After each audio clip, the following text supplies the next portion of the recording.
Hello बच्चों, welcome back to my channel. कैसे हैं आप सब। आज की वीडियो में मैं आप लोग के लिए डिजास्टर मैनेजमेंट के एमसीक्यूज क्वेश्चन लेकर आई हूं। और भी किसी सब्जेक्ट पर आपको एमसीक्यूज वीडियो चाहिए हो तो सब्जेक्ट का नेम मुझे कमेंट करिएगा। इसके अलावा और भी सब्जेक्ट पर जैसे ऑडिटिंग है, कॉर्पोरेट अकाउंटिंग है, मैनेजमेंट अकाउंटिंग है, कम्युनिकेशन है, स्टैटिक्स है, फाइनेंशियल अकाउंटिंग है, इन सब पर भी मेरे चैनल पर एमसीक्यूज वीडियो अपलोड है। आप चाहे तो वो भी देख सकते हैं। चैनल पर नए हो तो जल्दी से सब्सक्राइब कर लीजिए, नोटिफिकेशन बिल को जरूर ऑन करिएगा। वीडियो अच्छी लगे तो लाइक करिएगा। आइए शुरू करते हैं। इससे पहले की वीडियो में 32 क्वेश्चंस हो गए थे। 31 क्वेश्चन लेते हैं। आपदा के जोखिम का स्तर निर्भर करता है। The level of risk of A disaster depends on nature of the hazard, vulnerability of the elements which are affected, economic value of the elements which are affected, all of the above। Question पूछना चाह रहा है कि जो भी आपदा आती है तो उससे क्या प्रभाव पड़ते हैं या कितना ज़्यादा वो इफेक्ट करती है, उसका स्तर जो होता है कितना ज़्यादा इफेक्ट करेगी, वो किस पर डिपेंड करेगा। जोखिम की प्रकृति बिल्कुल कि जो भी जैसे अर्थक्वेक आ रहा है, भूकंप आ रहा है, तो जिस भी एरिया में आता है या कितनी इंटेंसिटी का आया है उसी से ही डिपेंड करता है कि कितना ज़्यादा उसके परिणाम होंगे।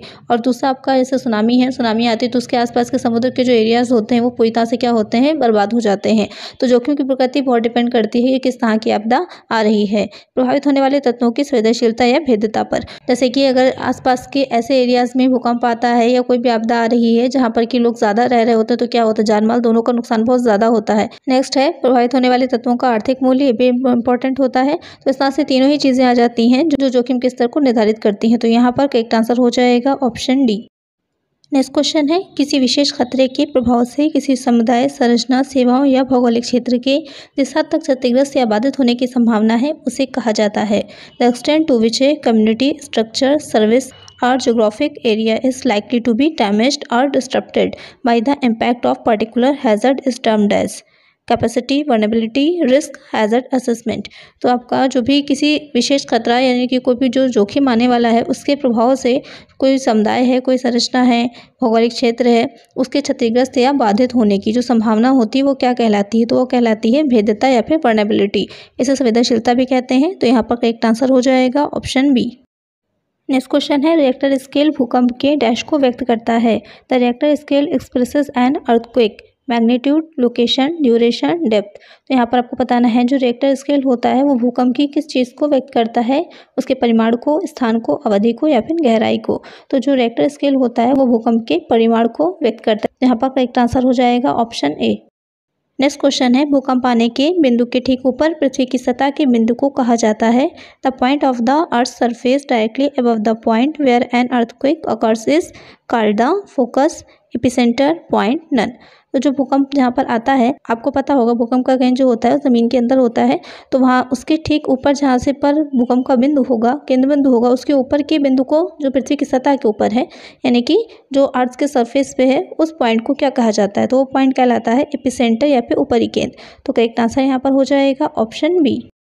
नेक्स्ट क्वेश्चन है, निम्नलिखित में से कौन मानव निर्मित आपदा है। Which of the following is a man made disaster, terrorism, major fire, pollution, all of the above.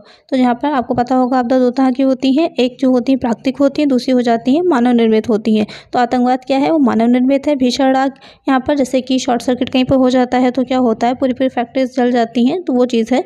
और नेक्स्ट है आपका प्रदूषण, पोल्यूशन। पोल्यूशन तो सबसे ज़्यादा इंपॉर्टेंट है इस टाइम पर। आज के टाइम में आपको पता ही होगा कि क्या हो रहा है, प्रदूषण हर तरह का, जल प्रदूषण, वायु प्रदूषण, आपने पढ़ा ही होगा, नॉइस पोल्यूशन, बहुत तरह का प्रदूषण फैल रहा है। तो उसका कारण क्या है, उसका कारण मानव ही है। तो यहाँ पर तीनों ही आपकी क्या हो जाएंगी, मैन मेड डिजास्टर है। तो यहाँ पर करेक्ट आंसर हो जाएगा option D, all of the above. Next question है, भेद्यता विश्लेषण आपदा प्रबंधन चक्र के किस भाग में आता है। Vulnerability analysis comes in which part of the disaster management cycle, mitigation, preparedness, response, recovery. तो जो आपका भेद्यता विश्लेषण होता है उसमें क्या देखा जाता है, उसमें ये देखा जाता है कि जो भी आपदा आ रही है उससे कितना ज़्यादा चीज़ें प्रभावित हो रही हैं और उसको कैसे हमें सही करना है, ये सारी चीज़ें इसमें आ जाती हैं विश्लेषण में। तो यहाँ पर ये जो आएगा वो हो जाता है मिटिगेशन के अंतर्गत यानी कि शमन में। तो यहाँ पर करेक्ट आंसर हो जाएगा ऑप्शन ए। नेक्स्ट क्वेश्चन है, बाढ़ को रोका जा सकता है। Floods can be prevented by afforestation, cutting the forest, tiling the land, removing the top soil. तो बाढ़ को कैसे रोका जा सकता है, वनारोपण करके, जंगल को काट करके, भूमि को जोतना या फिर मिट्टी की ऊपरी परत को हटाना। तो यहाँ पर जंगल को काटना या फिर मिट्टी की ऊपरी परत को हटाना, इससे तो क्या होगा और ज़्यादा बाढ़ आती है। तो वनारोपण जो यहाँ पर है आपका एफॉरेस्टेशन, उससे क्या होगा, बाढ़ को रोका जा सकता है। जिससे ज़्यादा से ज़्यादा आप जो है पेड़ों को लगाएंगे। वन जो होते हैं वो प्राकृतिक अवशोषक का काम करते हैं जिससे कि जो भी बाढ़ का पानी है या फिर वर्षा का पानी होता है उसको वो आगे बढ़ने से रोकते हैं। तो यहाँ पर करेक्ट आंसर हो जाएगा ऑप्शन ए। नेक्स्ट क्वेश्चन है, आपदा शब्द की उत्पत्ति हुई है। The word disaster comes from Greek word, Latin word, French word, German word. तो जो आपदा शब्द है उसकी उत्पत्ति जो हुई है वो फ्रेंच वर्ड से हुई है, यानी कि फ्रेंच शब्द से लिया गया है। इसका जो मीनिंग होता है वो हो जाता है बैड आर इविल स्टार। तो यहाँ पर करेक्ट आंसर हो जाएगा ऑप्शन सी। नेक्स्ट क्वेश्चन है, उच्च संवेदनता और उच्च जोखिम किसके साथ जुड़े हुए हैं।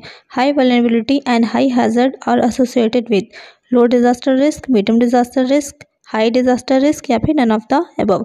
तो ये जुड़े हुए हैं आपके उच्च आपदा जोखिम यानी कि हाई डिजास्टर रिस्क से। तो यहाँ पर करेक्ट आंसर हो जाएगा ऑप्शन सी। नेक्स्ट क्वेश्चन है, निम्नलिखित में से कौन सा संगठन भारत में आपदा प्रबंधन का सर्वोच्च प्राधिकरण है। Which of the following organization is the apex authority of disaster management in India. NDA, NDMA, CDMA, INDR. तो यहाँ पर जो आपदा प्रबंधन का सर्वोच्च प्राधिकरण है वो हो जाता है एनडीएमए, यानी कि नेशनल डिजास्टर मैनेजमेंट अथॉरिटी, राष्ट्रीय आपदा प्रबंधन प्राधिकरण।